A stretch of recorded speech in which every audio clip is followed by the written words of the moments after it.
दोस्तों, सोनम वांगचुक को जबरन उठाने को लेकर तमाम विपक्षी नेता गुस्से में हैं, जो इस बात को दिखाता है कि आने वाले संसद सत्र में हंगामा होना तय है। इस मुद्दे पर भी कि अनशन के साथ मोदी सरकार ने कैसा व्यवहार किया, अनशनकारियों को कैसे जबरन उठाया गया। अब सोनम वांगचुक के समर्थन में राहुल गांधी का बयान भी सामने आया है और उन्होंने मोदी सरकार को खरी खरी सुनाई है। राहुल गांधी ने क्या बोला, उससे पहले जो छात्र वहां पर आक्रोशित हैं, जिस अंदाज में सोनम वांगचुक को ले जाया गया, जैसी भाषा के इस्तेमाल का आरोप लगा है, उससे युवाओं में काफ़ी आक्रोश है। युवा क्या कहते हैं, जो वहां प्रोटेस्ट कर रहे हैं, उनके हौसले पर कितना असर पड़ा है, मोदी सरकार को क्या चेतावनी दे रहे हैं और देश के नाम क्या अपील कर रहे हैं, छात्राएं क्या बोलती हैं, जरा सुनिए। तरीके से संविधान के तर्ज पर एक आंदोलन जवाबदेही के लिए चल रहा है। आपने पिछले 10 सालों में 89 पेपर लीक किया, सालाना 13,000 लोगों की जान ली, पिछले 40 दिनों में 22 लोगों की जान खा गए हैं आप। उनके इंसाफ के लिए देश में किसी और तरह और कोई पेपर लीक ना हो, धांधली ना हो, सीटों को ना बेचा जाए, ये मांगते हुए हम यहाँ पे बैठे हैं। सुबह सुबह 6:30 बजे का वक्त पुलिस चुनती है, जब यहाँ पर वाजिब सी बात है, लोग सो रहे होंगे, लोगों को यहाँ पर आकर पुलिस डिटेन करने की कोशिश करती है। सोनम सर इसी स्टेज पर बैठे थे, उनको टॉवल में रैप कर घसीट कर यहाँ से डिटेन करती है। देश के इतने रिनाउंड साइंटिस्ट, एजुकेटर, इंस्ट्रक्टर को आप इस तरह से जलील करते हैं, डिसरिस्पेक्टफुल तरीके से उनको डिटेन करते हैं। यहाँ पे फिर पुलिस आती है, ह्यूमन चेन बनाती है। आयशा के 3 लोग, नेहा, मनीष, आमीन के भूख हड़ताल का 21वां दिन है, उनको डिटेन करने की कोशिश करती है।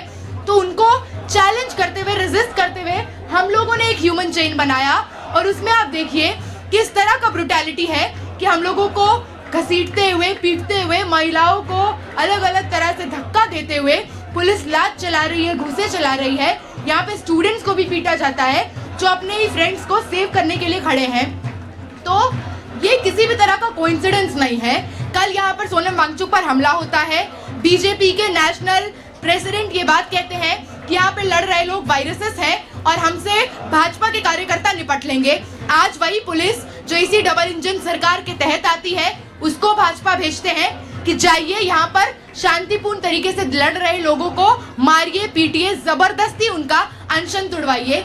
तो हम यही कह देना चाहते हैं कि इससे हमारे हौसले, इरादे टूटेंगे नहीं। हम लोग अभी भी डिटरमाइंड है कि we are going to continue the hunger strike, we are going to continue this indefinite strike and we are coming for you on the 20th। संसद का जो मार्च है, उसके कॉल को और पुरजोर तरीके से देश के कोने कोने से लोग ज्वाइन करेंगे, क्योंकि 12 सालों का सिंहासन का जो घमंड आपके सर चढ़ गया है कि आप इतनी लोगों की जान लेने के बाद भी इतने बुजुर्ग व्यक्ति को 2 घंटे तक गायब रखते हैं, उनको यहाँ से लेकर जाते हैं, उनकी जान पे बनाई है। वेट लॉस हो गया है, उनका ब्लड शुगर लेवल फ्लक्चुएट कर रहा है, लिटरली 21वें दिन बॉडी टोटल कोलैप्स के कागार पे होता है, लंग डैमेज, लिवर डैमेज के कागार पे होता है, प्लेटलेट गिर रहा है। ऐसी हालत में ये सरकार बस ये बताना चाहती है कि किस तरह से ये देश की एक बड़ी आवाम विरोधी सरकार है। छात्रों की आवाजों को दबाया जा रहा है, आम जनता की आवाजों को दबाया जा रहा है, तो ये कारण क्या है? और बोलने की आजादी जो छीन ली जा रही है, डर किस बात का है? डर इसी बात का है कि बिना कुछ किए, बिना कुछ बताए 12 सालों से सत्ता में बने रह गए, तो क्या आप जवाब देना पड़ेगा। जवाब देना पड़ेगा तो मायना काम करना पड़ेगा। आज देश में किसान लड़ रहे हैं एमएसपी के लिए, मजदूर लड़ रहे हैं न्यूनतम मजदूरी के लिए।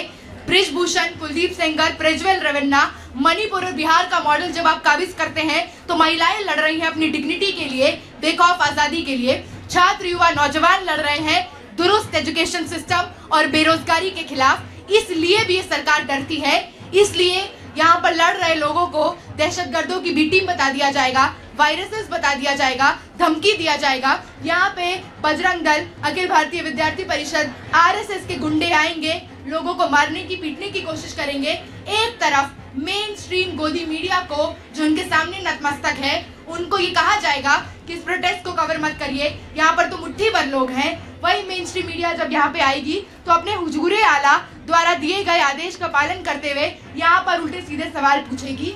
तो आप एक आंदोलन जिसको नजरअंदाज करना चाहते हैं, जिसको कोई तवज्जो नहीं देना चाहते हैं, उसके खिलाफ आपने पूरे तंत्र बैठा दिए कि यहाँ पर आवाज को बंद किया जाए। लेकिन आप जानिए कि हम भगत सिंह अंबेडकर की विरासत के देश वाले हैं, तो हम लोग टस से मस नहीं होंगे जब तक आपसे आपकी गद्दी खाली नहीं करवा लेते।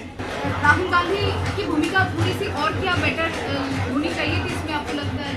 मतलब बिल्कुल, और पुरजोर तरीके से पेपर लीक के सवाल पर कांग्रेस एनएसयूआई देश भर में लड़ ही रहा है, और यही बात है जो हम ब्रॉडेस्ट पॉसिबल अलायंस बनाकर इस दौर में लड़ने की ज़रूरत है, क्योंकि देश की एक बड़ी आवाम इस सरकार से त्रस्त है, और तमाम वो लोग जो गैर वाजपेयी हैं, गैर आरएसएस हैं, गैर एबीवीपी हैं, उनको एक साथ आने की ज़रूरत तो पुरजोर तरीके से है।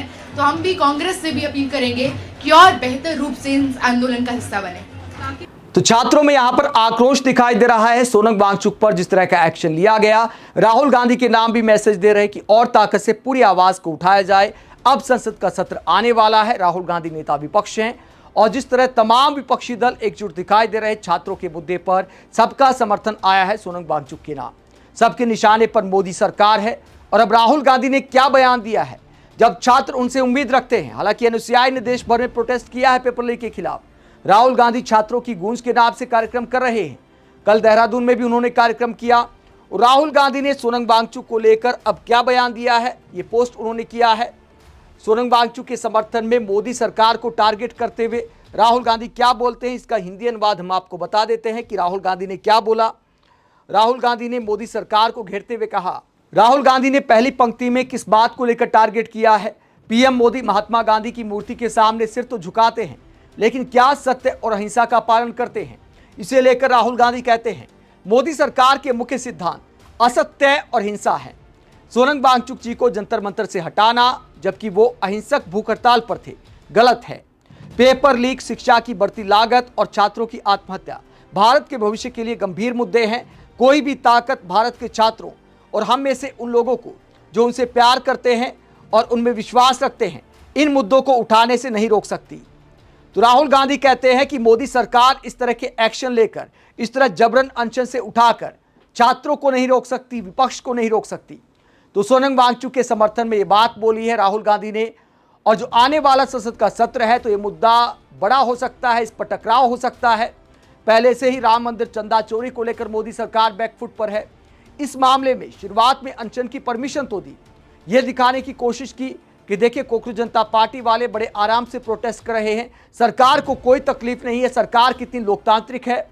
शुरुआत में आंदोलन का मजाक उड़ाया गया, लेकिन जैसे जैसे समर्थन बढ़ता गया, जब सोनम वांगचुक अनशन पर बैठे तो उनका भी मजाक बनाया गया, लेकिन जैसे जैसे उनके इरादे पक्के होते गए, दिनों की संख्या बढ़ती गई, एक सेंटीमेंट खड़ा होने लगा।